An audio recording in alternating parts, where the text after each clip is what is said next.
Hello students, আজি আমি অধ্যায়টোৰ acid ক্ষাৰক আৰু লৱণৰ আমি শেষৰ ভাগলৈকে আহিছোঁ। আমি এতিয়া লৱণৰ কথা আলোচনা কৰিম। তোমালোকে আগৰ ক্লাছতো পাই আহিছা যে লৱণ কেনেকৈ উৎপন্ন হয়। এচিড আৰু ক্ষাৰক যেতিয়া বিক্ৰিয়া কৰে, এচিড আৰু ক্ষাৰকে যেতিয়া বিক্ৰিয়া কৰে তেতিয়া কি হয়, লৱণ আৰু পানী উৎপন্ন হয়। আৰু এই বিক্ৰিয়াটো কি বুলি কোৱা হয়, প্ৰশমন বিক্ৰিয়া বুলি কোৱা হয়।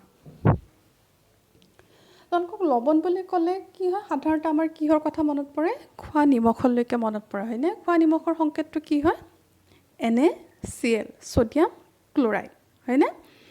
গতিকে আমাৰ ইয়াতে কি কৈছে, আৰম্ভণিতে কৈছে যে লৱণ আমি কেনেদৰে উৎপন্ন হয় সেই কথা জানো। আৰু লৱণৰ বিষয়ে যেতিয়া আমি ডিটেইলছভাৱে আলোচনা কৰিম তেতিয়া আমি জানিব লাগিব যে লৱণৰ শ্ৰেণী কেনেকুৱা, লৱণৰ শ্ৰেণী, লৱণৰ ক্লাছিফিকেশ্যন আমি তাৰমানে জানিব লাগিব। লৱণ সাধাৰণতে তিনি ধৰণৰ হ'ব পাৰে। এবিধ প্ৰশম লৱণ, আনবিধ আম্লিক লৱণ আৰু এবিধ ক্ষাৰকীয় লৱণ। তোমালোকে জানা যে এচিড আৰু ক্ষাৰকৰ মাজত বিক্ৰিয়া হ'লে কি হয়, লৱণ উৎপন্ন হয়। যদি তীব্ৰ এচিড আৰু তীব্ৰ ক্ষাৰকৰ মাজত বিক্ৰিয়া হয় তেতিয়া সেই লৱণক কি বুলি কোৱা হ'ব, প্ৰশম লৱণ বুলি কোৱা হ'ব। আৰু যদি তীব্ৰ এচিড আৰু মৃদু ক্ষাৰকৰ মাজত বিক্ৰিয়া হয় তেতিয়া সেই লৱণবিধক কি বুলি কোৱা হ'ব, আম্লিক লৱণ। আৰু যদি তীব্ৰ ক্ষাৰক আৰু মৃদু এচিডৰ মাজত বিক্ৰিয়া হয় তেতিয়া তেনেকুৱা লৱণক কি বুলি কোৱা হ'ব, ক্ষাৰকীয় লৱণ হয়নে। আৰু এই লৱণবিলাকৰ pHৰ বিষয়ে আমি জানিব লাগিব। যে আমি জানো যেতিয়া আমি এচিড আৰু pH স্কেল পঢ়িছিলোঁ তাতে আমি কি পাইছিলোঁ যে এচিডবিলাকৰ pH কি হয়, সাধাৰণতে 6.9তকৈ কম হয়। যদি pH 7 হয় তেনেহ'লে আমি সেইটো কি বুলি কওঁ, সেইটো দ্ৰৱ প্ৰশম বুলি কওঁ। আৰু যদি pH 7তকৈ বেছি হয় তেনেহ'লে সেইটো দ্ৰৱক আমি কি বুলি কওঁ, ক্ষাৰকীয় দ্ৰৱ বুলি কওঁ। গতিকে প্ৰশম লৱণ সেইবিলাক হ'ব যিবিলাকৰ pH 7 হয়। আম্লিক লৱণবিলাকৰ pH কি হ'ব, সদায় 6.9তকৈ সদায় কম হ'ব, বা 7তকৈ সদায় কি হ'ব, কমেই হ'ব। আৰু ক্ষাৰকীয় লৱণবিলাক সদায় কি হ'ব, 7তকৈ বেছি হ'ব। এতিয়া চাবা কাৰ্যকলাপ 2.13ত আমাৰ আছে যে তলত কিছুমান লৱণ দিছে আৰু লৱণবিলাকৰ আমাক সংকেত লিখিব দিছে। আৰু তোমালোকে নৱম শ্ৰেণীতে পাই আহিছিলা যে সংকেত যেতিয়া লিখিব দিয়ে তাৰ কাৰণে আমি সাধাৰণতে দুটা বস্তু মেইনলি জানিব লাগে। সেই দুটা হ'ল কি, মৌলবিলাকৰ চিহ্ন আৰু মৌলবিলাকৰ যোজ্যতা আমি জানিব লাগিব। ইয়াতে কেইটামান লৱণ দিছে, লৱণবিলাকৰ সংকেত লিখিব লাগিব তোমালোকে। আশা কৰোঁ সকলোৱে লিখিব পাৰিবা। তাৰে কেইটামান মই লিখি দিছোঁ, বাকীকেইটা তোমালোকে কিন্তু লিখি পিনে দেখাব লাগে। এইকেইটা আগতে আমি ক্লাছ 9তে কিন্তু কৰি আহিছোঁ, গতিকে বৰ এটা টান নহয়। ইয়াতে ধৰা পটাছিয়াম কি দিছে, পটাছিয়াম ছালফেট দিছে। পটাছিয়াম ছালফেটটো কি হ'ব, K2SO4, K2SO4। ছ'ডিয়াম ছালফেট কি হ'ব, NaSO4। কেলছিয়াম ছালফেট কি হ'ব, CaSO4। মেগনেছিয়াম ছালফেট যদি লিখিবলৈ যাওঁ আমি MgSO4। কপাৰ ছালফেট কি হ'ব, CuSO4। গতিকে তোমালোকে যদি চোৱা ইয়াতে কি কৰিছে, এই লৱণকেইটা লিখি পিনে আমাক কৈছে যে ইহঁতৰ ধনাত্মক আৰু ঋণাত্মক মূলককেইটা তোমালোকে চিনাক্ত কৰিব পাৰিবা নে নোৱাৰিবা। এতিয়া ধৰা ফৰ এক্সাম্পল মই কপাৰ ছালফেটৰ কথা কৈছোঁ। ইয়াতে কি হৈছে, এটা কেটায়ন আছে আৰু এটা এনায়ন আছে হয়নে। কেটায়নটো কি হ'ব, Cu2+, কপাৰ আয়ন, আৰু কি আছে, ছালফেট এনায়ন। এতিয়া আমাক কাৰ্যকলাপটো দিছে যে ইয়াৰে পৰা কোনটো এচিড আৰু কোনটো ক্ষাৰক হোৱাৰ সম্ভাৱনা আছে গতিকে তোমালোকে দেখা পাইছা ইয়াতে সালফেট আছে গতিকে ইয়াৰ এচিডটো কি হ'ব পাৰে সালফিউৰিক এচিড হয়নে এতিয়া যদি আমি ঠিক তেনেদৰে যদি আমি কি চাওঁ পটাছিয়াম সালফেট চাওঁ পটাছিয়াম সালফেটৰ কি আছিল আমাৰ K2SO4 সালফেটটো কি হ'ব ইয়াত সৰি এচিডটো কি হ'ব H2SO4 আৰু ইয়াৰ ক্ষাৰকটো কি হ'ব পটাছিয়াম হাইড্ৰক্সাইড এই দুটাই যেতিয়া বিক্ৰিয়া কৰিব তেতিয়া আমি কি পাম পটাছিয়াম সালফেট প্লাস পানী হয়নে এটো ৰিঅ্যাকচন আমি আগতে পঢ়িছো এচিড এটো এচিড আৰু এটো ক্ষাৰক বিক্ৰিয়া হ'ল ইহত বিক্ৰিয়া হোৱাৰ পিছত কি হ'ল এটো এটা লৱণ আৰু পানী উৎপন্ন হৈছে ঠিক তেনেদৰে তোমালোকক কি কৰিব দিছে বাকি কেইটা এনেকেও সংকেত লিখিব দিছে সংকেত লিখি পিনে তাৰ পৰা কোনটো এচিড হ'ব আৰু কোনটো ক্ষাৰক হ'ব হেতু আগে উলিয়াব দিছে সোডিয়াম সালফেটত কি হ'ব ক্ষাৰকটো হ'ব সোডিয়াম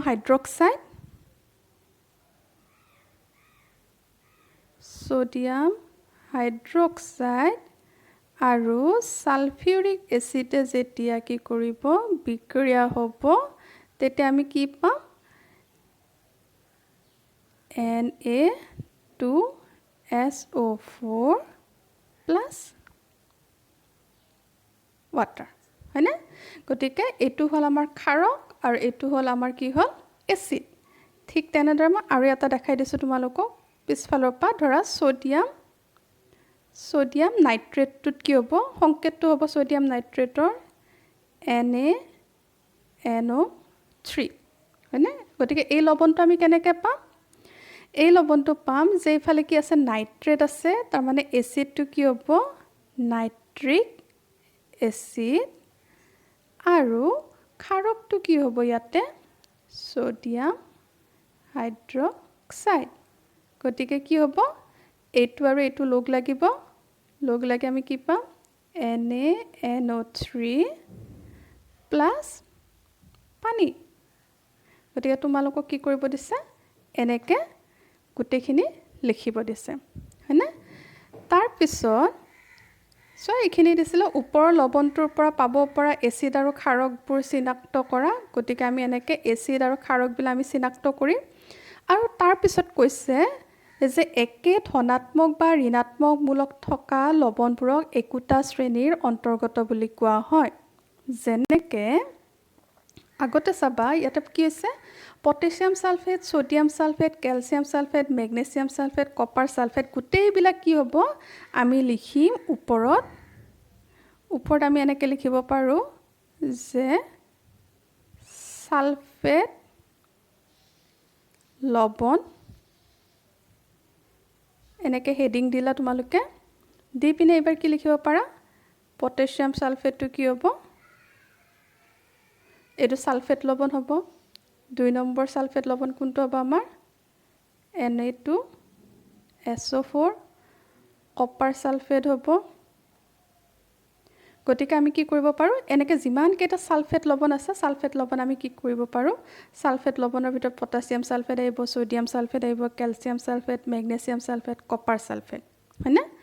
তাৰ পিছত ক্লোৰাইড লৱণ যদি আমি কওঁ তেনেহলে ক্লোৰাইড লৱণত কোন কেটা আহিব সোডিয়াম ক্লোৰাইড অ্যামোনিয়াম ক্লোৰাইড হয়নে ঠিক তেনেদৰে যদি সোডিয়াম লৱণ বুলি কওঁ সোডিয়াম লৱণ বুলি ক'লে আমাৰ কোনবিলাক আহিব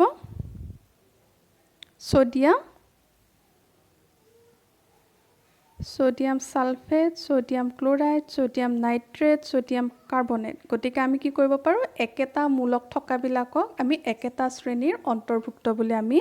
ক'বলে পাৰো গতিকে তেনেকে তোমালোকে কৰি লবা তাৰ পিছত কৈছে লৱণৰ pH মই অলপ আগতে ক'লো লৱণৰ pH বিলাক কি হয় যে ইয়াতে দিছে তীব্ৰ এচিড আৰু ক্ষাৰকৰ মাজত যেতিয়া বিক্ৰিয়া হয় তেতিয়া সেই লৱণ বিলাকৰ কি হয় প্ৰসম হয় আৰু সেইবিলাক জলীয় দ্ৰৱৰ pHৰ মান সদায় কি হয় 7 হয় আকৌ যদি তীব্ৰ এচিড আৰু মৃদু ক্ষাৰকৰ মাজত যদি বিক্ৰিয়া হয় তেনেহলে সেইটো লৱণক কি বুলি কোৱা হয় আমলিক বুলি কোৱা হয় কাৰণ এচিডটো কি হৈছে তাতে তীব্ৰ এচিড আছে আৰু এই জলীয় দ্ৰৱৰ মানবিলাক কি হয় সদায় 7তকৈ কম হয় ঠিক তেনেদৰে তীব্ৰ ক্ষাৰক আৰু মৃদু এচিডৰ যেতিয়া বিক্ৰিয়া হয় তেতিয়া সেই লৱণটো কি হয় সদায় ক্ষাৰকীয় লৱণ হয় আৰু ইয়াৰ pHৰ মান সদায় কি হ'ব 7তকৈ বেছি গতিকে এইখিনি কথা মই আগতে ক'লোৱে গতিকে আমাক যেতিয়া লৱণৰ শ্ৰেণীৰ কথা সুধিব বা লৱণৰ pHৰ কথা সুধিব তেতিয়া আমি এনেকৈ আনসাৰটো দিব পাৰিম তাৰ পিছত ইয়াতে কৈছে চোৱা খোৱা লৱণৰ পৰা প্ৰস্তুত কৰা ৰাসায়নিক দ্ৰব্যসমূহ এতিয়ালৈকে তোমালোকে শিকিলা যে হাইড্ৰক্লৰিক এচিড আৰু সোডিয়াম হাইড্ৰক্সাইড লগ লাগি গঠন হোৱা লৱণটো কি বুলি কোৱা হয় সোডিয়াম ক্লোৰাইড বোলা হয় ৰিএকচনটো কোনটো হ'ব আমাৰ HCl plus NaOH এই দুটা যেতিয়া ৰিএকচন হ'ব তেতিয়া আমি কি পাম সোডিয়াম ক্লোৰাইড যোগ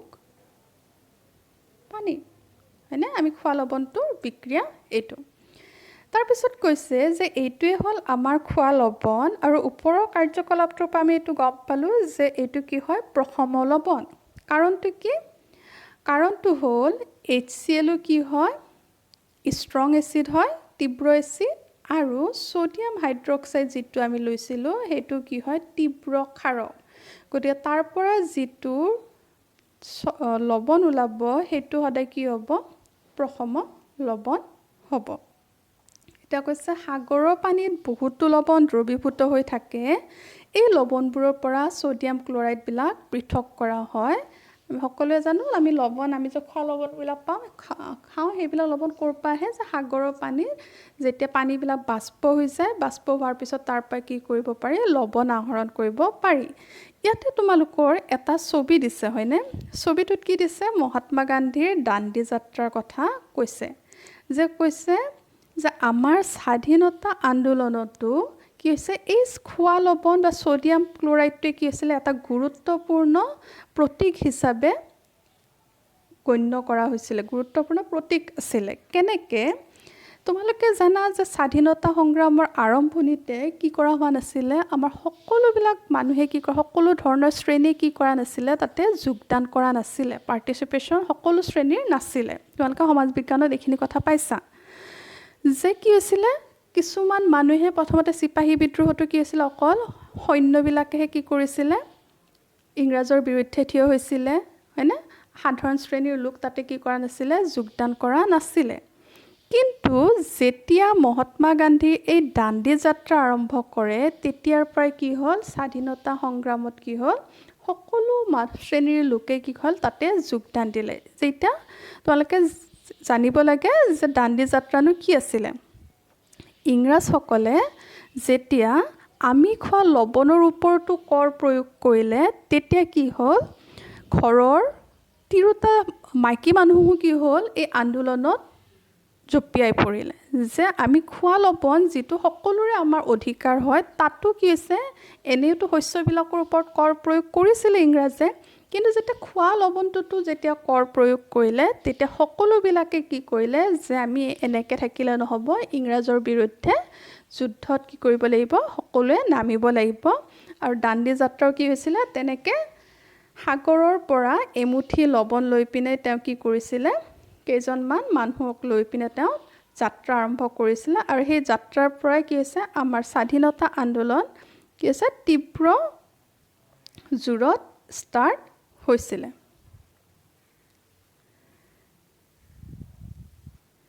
তাৰ পিছত এই যে খোৱা লৱণৰ বিষয়ে আমি পঢ়ি আছো খোৱা লৱণটো কি হৈছে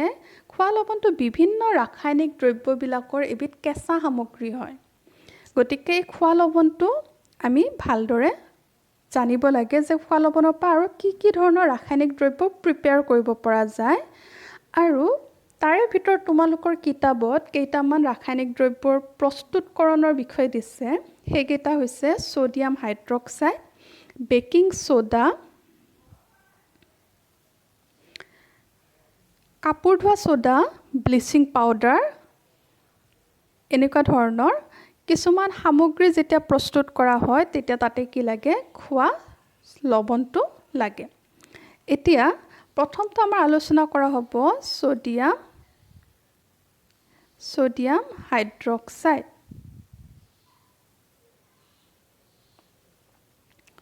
সোডিয়াম হাইড্ৰক্সাইড চোৱা যেটো কেনেদৰে প্ৰিপেয়াৰ কৰা হয় কোৱা হৈছে যে সোডিয়াম ক্লোৰাইডৰ মাজেৰে যেতিয়া বিদ্যুৎ প্ৰবাহিত কৰা হয় সোডিয়াম ক্লোৰাইডৰ জলীয় দ্ৰৱ সোডিয়াম ক্লোৰাইডক যেতিয়া পানীৰ লগত মিক্স কৰা হয় আৰু তাৰ মাজেৰে যেতিয়া বিদ্যুৎ প্ৰবাহ কৰিবলৈ দিয়া হয় তেতিয়া কি হয় আমি সোডিয়াম হাইড্ৰক্সাইড পাওঁ ক্লোৰিন গেছ হিচাপে পাওঁ আৰু হাইড্ৰজেন গেছ হিচাপে পাওঁ আৰু এই ক্লোৰিন গেছ এনোডত আৰু হাইড্ৰজেন গেছ কি হয় কেথোডত মুক্ত হয় আৰু যে ক্লোৰিন গেছ আৰু হাইড্ৰজেন গেছ যি দুটা গেছ প্ৰস্তুত হয় সেইকেইটাও আৰু সোডিয়াম হাইড্ৰক্সাইড সকলোবিলাক কি হয় বিভিন্ন ধৰণৰ সেইবিলাকৰ ব্যৱহাৰ বিভিন্ন কামত হয় তোমালোকে চাবা যে হাইড্ৰজেন গেছ ক'ত ব্যৱহাৰ হয় বুলি কৈছে ইন্ধন কৃত্ৰিম মাখন এমোনিয়া প্ৰস্তুত কৰোঁতে ব্যৱহাৰ হয় ক্লোৰিন গেছ কেতিয়া আমি ব্যৱহাৰ কৰোঁ যেতিয়া পানী পৰিশোধন কৰা হয় ব্লিচিং পাউডাৰ তোমালোকে শুনিছাই হয়নে গতে পানী পৰিশোধন কৰোঁতেও কি কৰা হয় ক্লোৰিন গেছ ব্যৱহাৰ হয় সুইমিং পুল পিভিসি বীজাণুনাশক সিএফসি কীটনাশক এই সকলোবিলাকতে কি কৰা হয় ক্লোৰিন গেছ ব্যৱহাৰ কৰা হয় ক্লোৰিন গেছ মানে এইবিলাক পিছলৈকে তোমালোকে পাবা ব্লিচিং পাউডাৰ হিচাপে আমি সেইবিলাক ব্যৱহাৰ কৰোঁ তাৰপিছত সোডিয়াম হাইড্ৰক্সাইড কি কামত ব্যৱহাৰ কৰা হয় ধাতুৰ পৰা গ্ৰীজ আঁতৰাবলৈ চাবোন আৰু অপমাৰ্য কাগজ তৈয়াৰ কৰোঁতে কৃত্ৰিম মাহ প্ৰস্তুত কৰোঁতে সকলোবিলাক কৰোঁতে কি হয় সোডিয়াম হাইড্ৰক্সাইড কি কৰা হয়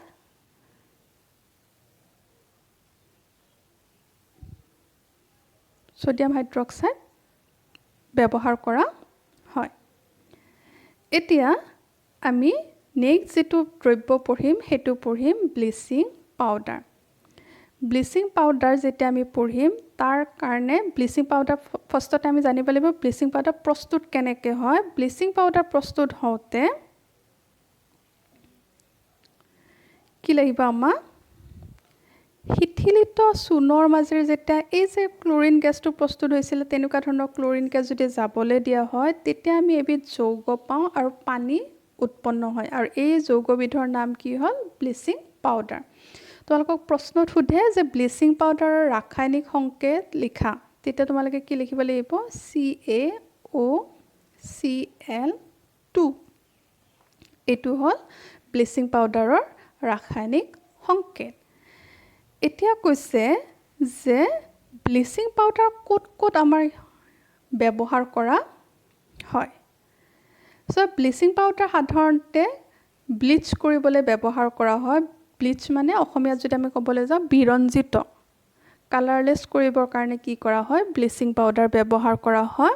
খোৱা পানী বীজাণুমুক্ত কৰিবৰ কাৰণেও কি কৰা হয় ব্লিচিং পাউডাৰ ব্যৱহাৰ কৰা হয় আৰু এইটো খুবেই জৰুৰী হয় তোমালোকক কুৱেশ্যনত সোধে যে খোৱা পানী বীজাণুমুক্ত কৰিবৰ কাৰণে তলৰ কোনবিধ বস্তু ব্যৱহাৰ কৰা হয়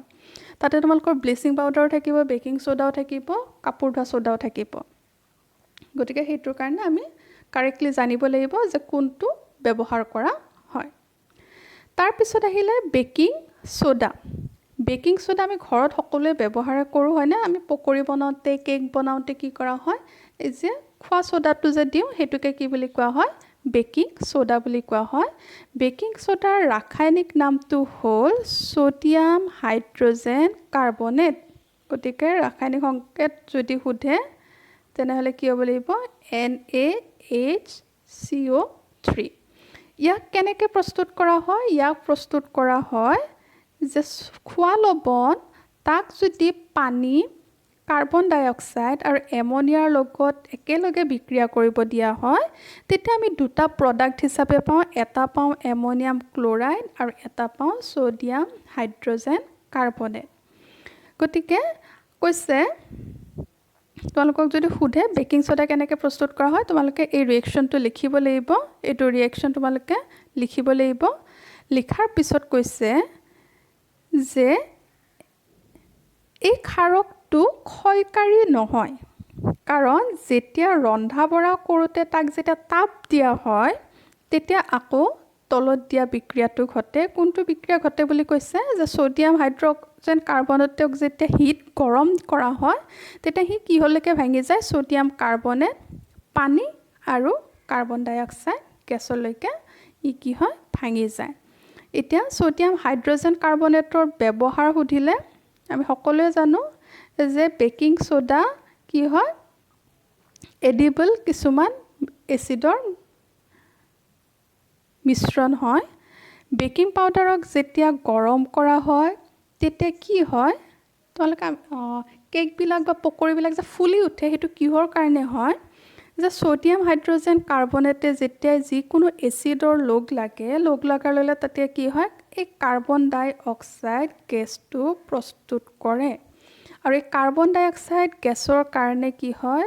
ব্ৰেড বা কেক বা তোমালোকৰ পকৰি এইবিলাক কি হয়? কোমল আৰু সুপুকা হয়।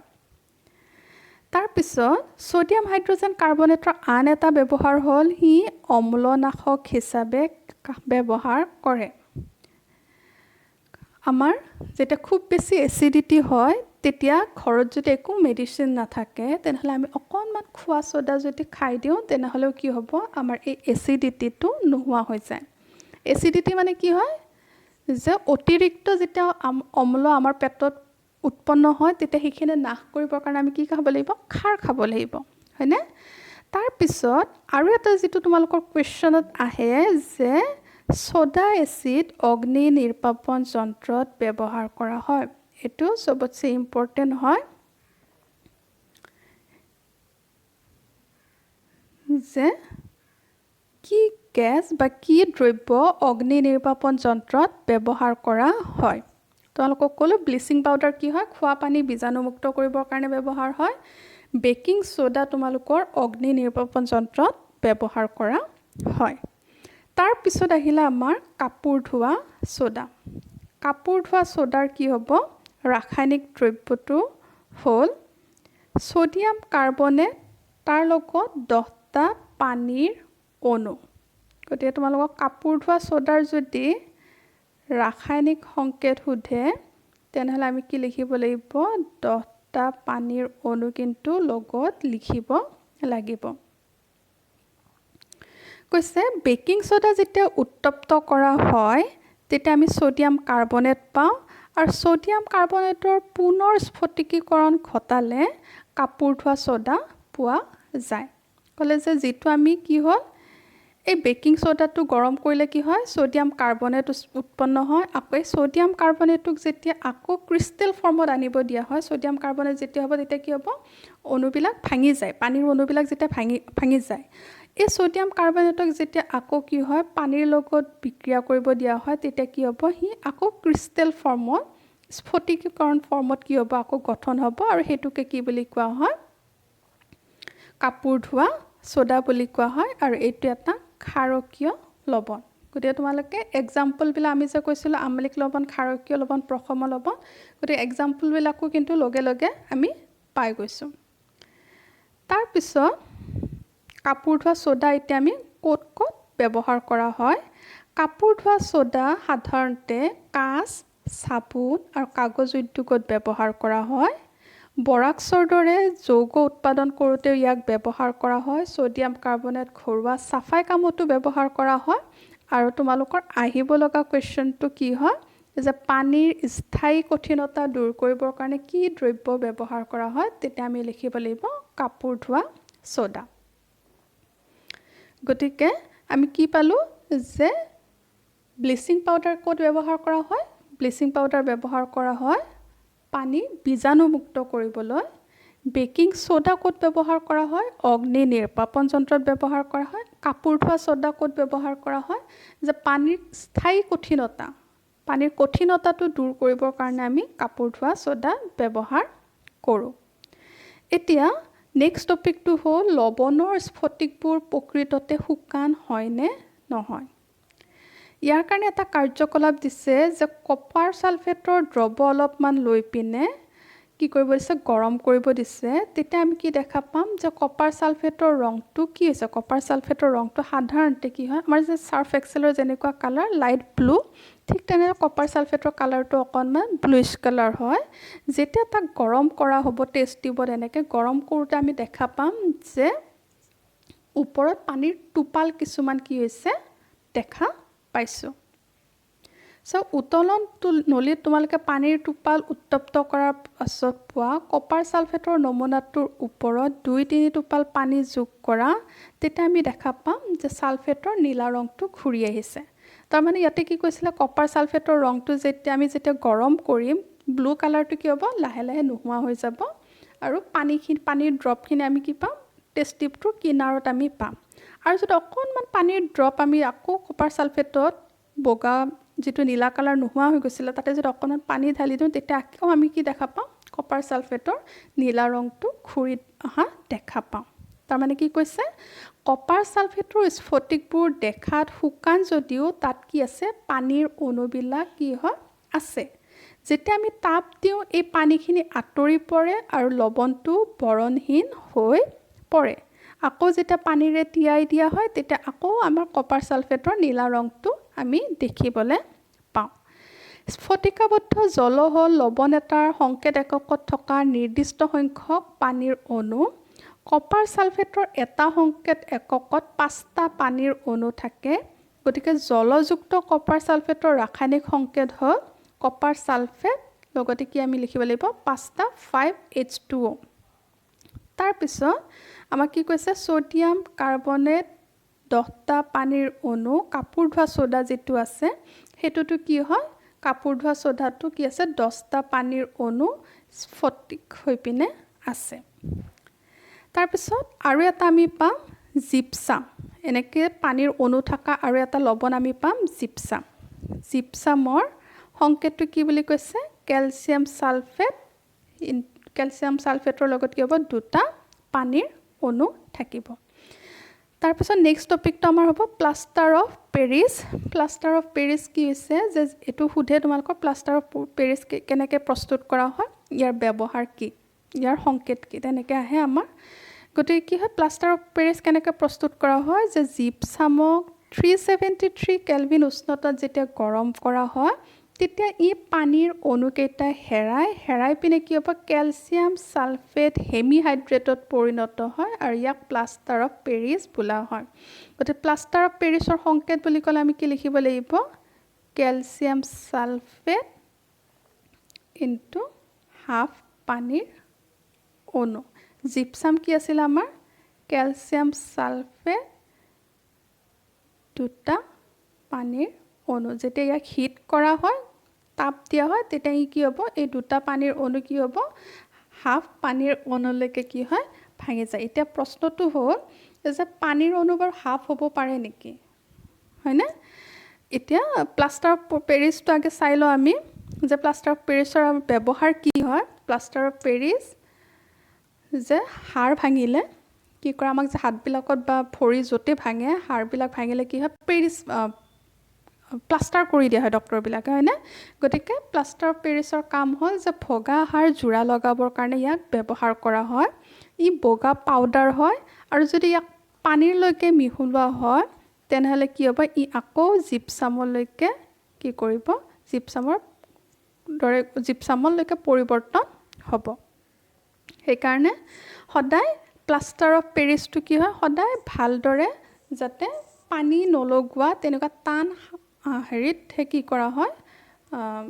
যাতে পানী সোমাব নোৱাৰে তেনেকুৱা ধৰণৰ আৱৰণতহে তাক ৰখা হয় নহ'লে সি আকৌ জিপসামলৈকে পৰিৱৰ্তন হয় প্লাষ্টাৰ অফ পেৰিছৰ আন কি ব্যৱহাৰ হ'ল যে পুতলা ঘৰ সজোৱাৰ সামগ্ৰী মসৃণ তল সাজিবৰ কাৰণে কি কৰা হয় প্লাষ্টাৰ অফ পেৰিছ ব্যৱহাৰ কৰা হয় কুৱেশ্যন দিছে যৌগ CaOCl টোৰ সাধাৰণ নামটো কি হ'ব ব্লিচিং পাউডাৰ হ'ব ক্লৰিনৰ সৈতে বিক্ৰিয়া কৰিলে ব্লিচিং পাউডাৰ উৎপন্ন কৰা যৌগটোৰ নাম কি হয় পাৰিবা তোমালোকে মই অলপ আগতে কৈছোঁ কঠিন পানী কোমল কৰাৰ কাৰণে ব্যৱহাৰ কৰা সোডিয়াম যৌগটোৰ নাম এটো তোমালোকে পাৰিবা হয়নে অলপ আগতে আমি আলোচনা কৰিছোঁ ছ'ডিয়াম হাইড্ৰজেন কাৰ্বনেটৰ দ্ৰৱ এটা উত্তপ্ত কৰিলে কি হয় ছ'ডিয়াম হাইড্ৰজেন কাৰ্বনেটৰ দ্ৰৱ এটা যেতিয়া আমি গৰম কৰোঁ তেতিয়া কি হ'ব সি ছ'ডিয়াম কাৰ্বনেটলৈকে ৰূপান্তৰ হ'ব গতিকে বিক্ৰিয়াটো লিখিবা আছে আমাৰ সমীকৰণ সহ লিখিব দিছে আৰু প্লাষ্টাৰ অফ পেৰিছ আৰু পানীৰ মাজত বিক্ৰিয়া দেখাবলৈ এটা সমীকৰণ লিখা আমাৰ এইটো ৰিয়েকশ্যন তেতিয়া লিখিব লাগিব গতিকে এইখিনিতে আমাৰ এচিড ক্ষাৰক আৰু লৱণৰ চেপ্টাৰটো সমাপ্ত হৈছে আমি প্ৰশ্ন উত্তৰ আছে প্ৰশ্ন উত্তৰখিনি অনুশীলনী আমি নেক্সট ক্লাছটোত আমি ডিছকাছ কৰিম তোমালোকে পাৰাকেইটা মোক লিখি দেখুৱাবা যদি কিবা নোৱাৰা আছে তেনেহ'লে মই সেইকেইটা লিখি তোমালোকক দি দিম তোমালোকে ভিডিঅ'টো বাৰে বাৰে চাবা কিবা বুজি নাপালে মোক সুধিব পাৰা